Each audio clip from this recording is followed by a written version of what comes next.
बच्चों कैसे हैं आप। जैसा कि कल हमने अपनी हाफ लेसन की रीडिंग की थी, तो उम्मीद है आपने भी इस रीडिंग को घर जाके रीड किया होगा, उसको पढ़ा होगा और अब हमें देखा होगा कि इस रीडिंग में कौन कौन से सवालात पूछे। तो आप लोगों ने की थी जी।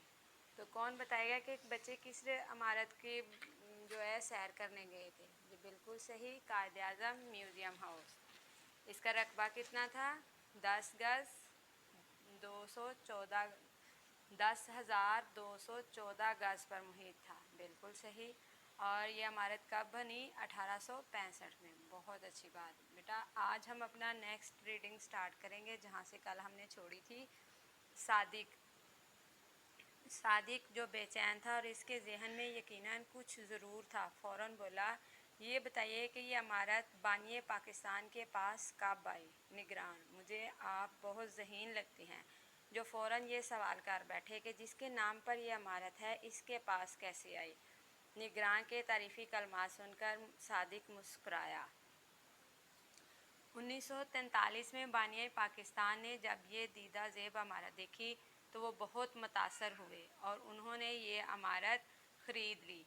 क्या इस इमारत में कायद-ए-आज़म अकेले रहते थे? निगरान, जी नहीं, उनकी बहन मोहतरमा फ़ातिमा जनाबी इनके साथ यहाँ रहाइश पजीर थी। मिस निगत, ये भी बताइए कि इस इमारत को म्यूज़ियम में किस तरह तब्दील किया गया? निगरान, जनाब 1964 तक तो ये इमारत रहाइश के लिए इस्तेमाल होती रही, मगर बाद में हुकूमत ने यह इमारत ट्रस्टी ऑफ जना से ख़रीद कर इसे कौमी विरसा करार दे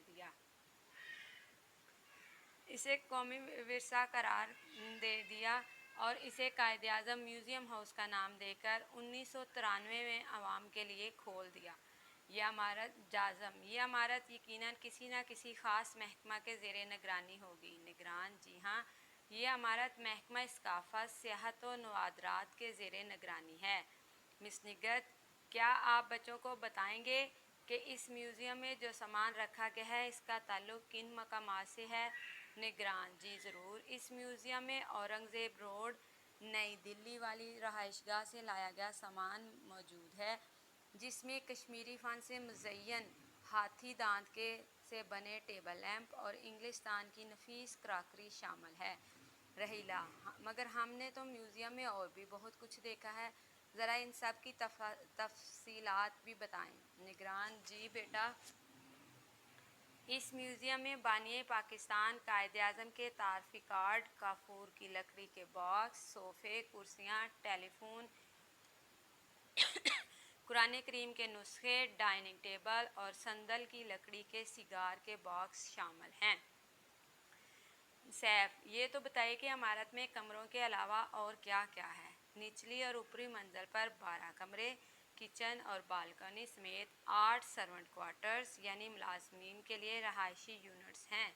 एक बात मैं आपको खुद बताना चाहता हूँ कि इस इमारत को महकमा आसार कदीमा ने कायद-ए-आज़म और मोहतरमा फ़ातिमा जना के इस्तेमाल में रहने वाले फर्नीचर्स दीगर सामान से कुछ इस तरह आरास्ता कर रखा है कि देखने वाला ये महसूस करता है कि कायद-ए-आज़म और फ़ातिमा जना अपने कमरों से अभी चहलकदमी के लिए गए हैं। इशाल, जी बिल्कुल, इन चीज़ों से ऐसा लग रहा है कि अभी कायद-ए-आज़म और फ़ातिमा जना कहीं से निकलकर हमारे सामने आ जाएंगे। इशाल की बात पर तमाम बच्चों ने सर हिलाया और फिर मिस निगत ने निगरान का शुक्रिया अदा किया और जाने की इजाज़त तलब की। निगरान ने तमाम बच्चों को खुदा हाफिज़ कहा और इमारत के बाहर गेट तक छोड़ने आए। तो जी प्यारे बच्चों, ये थी हमारी आज की रीडिंग।